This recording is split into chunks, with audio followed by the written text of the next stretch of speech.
India is an adventurous paradise. You head out for a holiday, which quickly turns into a survival situation. A dream turns into a nightmare. I'm thirsty, I'm tired, I'm hungry, and I'm lost. Shelter, water, and food become a priority. A fire to keep you warm. But how? I'm Chandan Lahiri from OTS Survival School. I'll give you some tips and show you some tricks to use in a self-reliant situation. Do not think problems can only happen to other people. It can happen to you.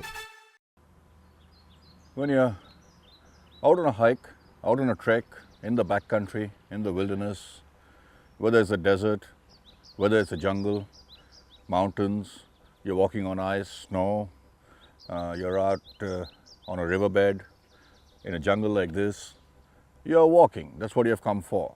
You've come for a hike, you've come for a trek, and you're going through terrain like this. And one thing that is bound to happen when you're in terrain like this is blisters. And blisters can be very painful.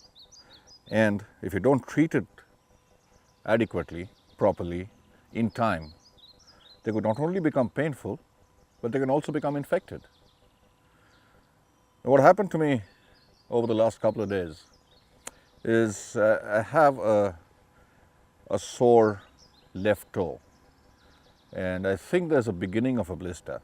And the moment you feel that soreness starting, you pretty much know that you're going to get a blister.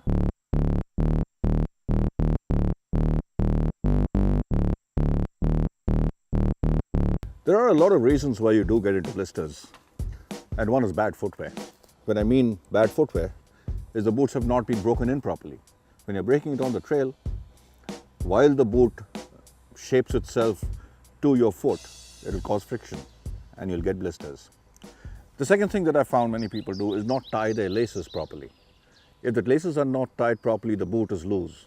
And as you're walking, your foot is moving inside, increasing friction between the skin and the leather of the boot, which again causes blisters. That's the second reason why you do get into blisters. If you're crossing a river and your feet are wet, the skin becomes soft, and a soft skin is more prone to blisters. There are lots of reasons for blisters, and I think what's happened to my foot is the seam of the sock, which is right here.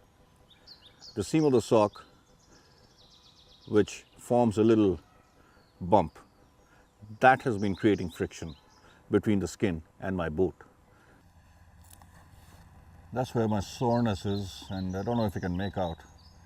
It is slightly darker, so that's where the blister is forming.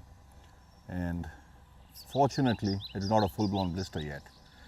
Blisters are bound to happen, and you need to ensure that you're always carrying adhesive tape. And I carry one in a pocket. I carry a couple in my wallet. So what I'll do is I'll just take one out from my pocket and make sure that you always carry some adhesive tape. If it's washproof, better. So whether it's Hansaplast, Handyplast, Band-Aid, something which you can put on a blister that is starting to form. So what I'll do is I'll put that now. And doesn't aggravate into a full-blown one. But if it's a full-blown blister, you need to be a little more careful. You don't want that blister to burst, because if it bursts, it will expose skin, which will be very painful, and it will be much more difficult to treat. It will take a lot longer to heal. So if you have a full-blown blister, what you need to do is dig into your first aid kit, take out a needle, sterilize it by burning it a little bit, and make a small puncture wound on the skin, on the blister skin. This will ensure that the water that is inside will flow out, but the skin will not break. And because the skin is not broken and the water has been drained out, the blister is not like a boil anymore. It's flat. And then what you do is put an adhesive tape like we've done now, and be careful when you're walking for the next couple of days. And remember, blisters are common and it can happen to you. Learn to adapt, improvise, innovate, and overcome. To learn more tips and tricks, visit this site. I'm Chandan Lahiri, and I hope to see you soon at the OTS Survival School. Leave nothing but footprints. Bring back nothing but memories.